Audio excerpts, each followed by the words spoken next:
Hello students of class 10th math बच्चे, जैसे कि आपका चैप्टर नंबर 7 कॉन्टिन्यूटी में है जिसका नेम था कोऑर्डिनेट ज्योमेट्री। ठीक है, क्या नेम था चैप्टर का? Coordinate geometry. ये हमारे चैप्टर का नाम है। ठीक है, जिसमें मैं आपको इंट्रोडक्शन करवा चुकी हूँ। आज बेटा मैं आपकी एक्सरसाइज 7.1 उठा रही हूँ जो डिस्टेंस फॉर्मूला के ऊपर बेस्ड है। ठीक है, आपकी एक्सरसाइज 7.1 है, एनसीईआरटी मैथ में से ये रही। ठीक है, तो मैं ये डिस्टेंस फॉर्मूला के ऊपर बेस्ड है, हमने इसको डन करना है। ठीक है, तो देखो बेटा एक्सरसाइज 7.1 का फर्स्ट क्वेश्चन में बोला गया है मुझे डिस्टेंस निकालना है फॉलोइंग पेयर्स ऑफ पॉइंट्स। ये मुझे पॉइंट्स के पेयर्स दिए गए हैं, मैंने इन दोनों के बीच का डिस्टेंस, इन दोनों और इन दोनों के बीच का मुझे डिस्टेंस निकाल के बताना है। ठीक है, तो चलो मैं आपका ये फर्स्ट क्वेश्चन उठा रही हूँ कि हमने ये डिस्टेंस कैसे निकालना है, फिर मैं सेकंड उठाऊंगी, फिर मैं थर्ड उठाऊंगी। ठीक है, तो देखो बेटा सबसे पहले फर्स्ट क्वेश्चन आपका। ठीक है, हमने डिस्टेंस निकाल के बताना है। तो फर्स्ट क्वेश्चन क्या है आपका 2,3। ठीक है, और ये है आपका 4,1। ये दो पॉइंट्स मुझे दिए गए हैं, मुझे इन दोनों के बीच का डिस्टेंस निकालना है। मान लो मैंने इस पॉइंट को P का नाम दे दिया और इस पॉइंट को Q का नाम दे दिया। ठीक है, तो डिस्टेंस फॉर्मूला क्या होता है, या फिर ऐसे बोल दो कि डिस्टेंस फॉर्मूला क्या होता है। ठीक है, तो डिस्टेंस फॉर्मूला आपका क्या है। ठीक है, चाहे तो आप ये लिख दो कि डिस्टेंस फॉर्मूला ये है, चाहे आप इसको ये मेंशन कर दो कि मैं P और Q के बीच का डिस्टेंस निकालने जा रही हूँ, ऐसे। ठीक है, P और Q का डिस्टेंस। तो इसका फॉर्मूला क्या था? इसका फॉर्मूला ये था x2 में से माइनस कर दो x1 को और उसका स्क्वायर कर दो, फिर y2 में से माइनस कर दो y1 को फिर इसका स्क्वायर कर दो। हमने ये करना था। x2 में से x1 को माइनस कर दो, उसका स्क्वायर कर दो, y2 में से y1 को माइनस कर दो और उसका स्क्वायर कर दो। ठीक है, तो मैंने इस 2 को क्या मान लिया x1 और इस 3 को क्या मान लिया y1। ठीक है, और यहाँ से मैंने इस 4 को क्या मान लिया x2 और इस 1 को क्या मान लिया y2। ठीक है, समझ में बात? इसको x1 माना, इसको y1 माना, इसको x2 माना और इसको y2 माना। ठीक है, अब देखो इसके ऊपर मैं फॉर्मूला अप्लाई करने जा रही हूँ, ये वाला। ठीक है, आपने कुछ नहीं करना, आपको बस पॉइंट्स के नाम पता होने चाहिए और ये फॉर्मूला आता होना चाहिए। बस आपने चीज़ें उठानी ही पुट करनी है। x2 कौन है भाई? 4। तो 4 में से मैंने माइनस करना है किसको? इस 2 को, क्योंकि x1 को माइनस करना है मैंने, ये बोल रहे हैं। तो देखो 4 - 2 स्क्वायर, फिर प्लस y2 कितना है 1। तो 1 में से माइनस कर दो किसको? y1 को, जो कितना है 3। तो 1 - 3 स्क्वायर। ठीक है, अब देखो फॉर्मूला अच्छे से अप्लाई करते हैं। 4 में से 2 माइनस करें तो कितना आ जाएगा? 2 स्क्वायर। और 1 में से 3 माइनस कर रहे हैं तो माइनस के 2 स्क्वायर आएंगे, क्योंकि बड़ा 3 है ना, तो 3 के आगे माइनस का साइन है ना, तो ये माइनस के 2 स्क्वायर आ जाएंगे। और उसके बाद चाहे आप नेगेटिव का स्क्वायर करो, चाहे आप पॉजिटिव नंबर का स्क्वायर करो, वो हमेशा का पॉजिटिव नंबर आता है। तो 2 का स्क्वायर कितना हो जाएगा? 4 - 2 का स्क्वायर कितना हो जाएगा? 4। तो इसका आंसर कितना आ गया? 8। ओके, आप इसको आगे भी सोल्व कर सकते हो। 8 का रूट निकाल के देखो, 8 कितने पे जाता है? 2 4 2 और 2। और जिनके पेयर बन रहे हैं, अगर पेयर बन रहा है तो वो रूट से बाहर सिंगल टर्म 2 का 1 लिखना है आपने। जो पेयर नहीं बन रहा वो रूट के अंदर। ठीक है, और इसके पीछे आपने यूनिट्स डालना है। तो इतने यूनिट्स डिस्टेंस आ गया, और डिस्टेंस को यूनिट्स से डिनोट करते हैं मैथ्स में। ठीक है, तो इतने यूनिट का डिस्टेंस है ये। अब देखो सेकंड पार्ट है आपका। सेकंड पार्ट है आपका -5,7 एंड -1,3। ये आपका सेकंड पार्ट है।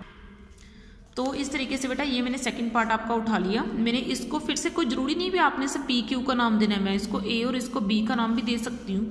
तो मैं A और B के बीच का डिस्टेंस निकालूंगी, मतलब आपने फॉर्मूला चेंज नहीं करना, फॉर्मूला वही रह जाएगा। कौन सा? x2 - x1 whole square plus y2 - y1 whole square. मतलब आपने फॉर्मूला चेंज नहीं करना। और ना एक ये रूट सभी के ऊपर आना चाहिए। ऐसा नहीं है कि आधे बच्चे इसको इसके ऊपर रूट डाल देंगे, इसके ऊपर डालेंगे नहीं। तो मैंने इस चीज़ के मार्क्स कट कर लेने हैं। ठीक है, पहले बोल रही हूँ मैं। तो अब देखो ये क्या हो जाएगा आपका, ये आगे वाली टर्म x1 है, ये आपकी y1 है, ये आपकी x2 है, ये आपकी y2 है। तो x2 में से मैंने x1 को माइनस करना है। तो x2 कितने हैं? -1। x1 को माइनस करना है। एक तो माइनस फॉर्मूला के बीच में आता है, एक इसका माइनस है, जो कितना है -5, और इसका स्क्वायर कर दो आप। ठीक है, समझो बात को। -1 एक माइनस फॉर्मूला के बीच में आता है, एक माइनस स्क्वायर तो -5 का होल स्क्वायर, फिर प्लस, फिर आपने y2 उठाना है जो 3 है, इसमें से माइनस करना है y1 जो कितना है 7, इसको स्क्वायर कर दो। ठीक है, तो ये कितना हो गया अब आपका अंदर माइनस के 1 माइनस और माइनस क्या हो जाएंगे प्लस के 5 का होल स्क्वायर प्लस 3 में से 7 गए, कितने हो गए आपके माइनस के 4 का स्क्वायर। ठीक है, समझ में आई आपको चीज़ें। अब देखो -1 + 5 कितने हो गए 4 का स्क्वायर प्लस -4 का स्क्वायर। ठीक है, और आपको पता है कि 4 का कितना होता है 16 और 4 का कितना होता है 16, और तो ये आ गया आपका √32। अब 32 को भी आप वैसे ही सॉल्व कर दोगे जैसे मैंने आपको बोला है। ठीक है, 32 ये लिखो साइड पे, इसको जो है कट कर दो बड़े आराम से चीज़ों के ऊपर। ठीक है, बस गलती नहीं करनी है आपको, जैसे बोला गया है आपने वैसे करना है। प्राइम फैक्टराइजेशन आपको आती है। ठीक है, तो ये 2 पेयर बन रहे हैं, इन 2 का 1 पेयर बन रहा है, इन 2 का एक पेयर बन रहा है, तो इनको आपस में मल्टीप्लाई कर देना है। तो ये कितना आ जाएगा 4 और रूट के अंदर कितना आ जाएगा 2, तो ये 4√2 यूनिट्स इसका जो है वो डिस्टेंस आ चुका है। ठीक है, अब देखो थर्ड क्वेश्चन, थर्ड में है a, b and -a, -b, इन दोनों पॉइंट्स के बीच का डिस्टेंस निकाल के बताओ। तो मैं पहले ही आपको बोल चुकी हूँ कि आपको ज़रूरी नहीं कि आप इसको PQ का ही नाम दो, आप उसको कुछ भी नाम दे सकते हो। जैसे मैं इसको C और D का नाम दे रही हूँ, तो मुझे C और D के बीच का डिस्टेंस निकालना है। तो कैसे निकलेगा, -a में से माइनस कर दो a², -b में से माइनस कर दो b², तो ये कितना हो जाएगा -2a, क्योंकि माइनस माइनस प्लस होते हैं ना, तो ये -2b², ये इतना हो जाएगा। ठीक है, तो ये 2a² कितना हो जाएगा 4a² और 2b² कितना हो जाएगा 4b²। ठीक है, अब आप इसमें से 4 कॉमन निकाल सकते हो। ठीक है, अब देखो मैंने आपको करवाया है कि अगर 4 रूट के अंदर है ना, जब आपने इसको रूट से बाहर लेके आना तो कितना हो जाएगा 2a² + b², ये हो जाएगा। ठीक है, C और D के बीच का डिस्टेंस निकालने का फंडा है ये, -a plus -b -b² -2a² -2b², क्योंकि माइनस माइनस प्लस होता है ना बेटे, तो 2a² का क्या हो जाएगा 4a² और -2b का क्या हो जाएगा 4b²। 4 कॉमन निकालो a² + b² में से, 4 का रूट क्या हो जाएगा 2 √a² + b²। समझ में आई बेटा बात आपको इतनी सी। ठीक है, तो सेकंड क्वेश्चन है आपका, सेकंड क्वेश्चन मैं उठा रही हूँ अब आपका बुक में से। तो ये मैंने आपका फर्स्ट क्वेश्चन जो है ना वो डन कर दिया है। ठीक है, अब सेकंड क्वेश्चन देखो, उसने बोला find the distance between the point. इसने बोला 0, 0, 36, 15, इन दोनों के बीच का डिस्टेंस निकालिए। इन दोनों के बीच का डिस्टेंस निकालिए। पहले हम यहाँ तक स्टेटमेंट पढ़ते हैं, फिर आगे बाद में पढ़ेंगे।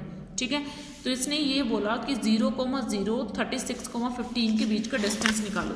तो मेरे पास पॉइंट 2 हैं, 0, 0 एंड 36, 15, इन दोनों के बीच का डिस्टेंस निकालो। इन दोनों का मैं कोई नाम दे देती हूँ, मैं इसको x और इसको y का नाम दे रही हूँ। तो मैंने x और y के बीच का डिस्टेंस निकालना है, तो फॉर्मूला आपका वही रहना चाहिए, वो आपका चेंज नहीं हो सकता। ठीक है, फॉर्मूले में कोई चेंज नहीं आएगा, और ना हर क्वेश्चन में आपने ये फॉर्मूला डालना है, ऐसा नहीं है कि आप फॉर्मूला ही गड़बड़ कर दो।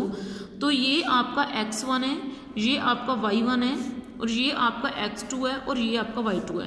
तो x2 में से आपने x1 को माइनस करना है। तो ठीक है, x2 कितना है आपका बेटे 36 और x1 कितना है 0, इसका स्क्वायर कर दो।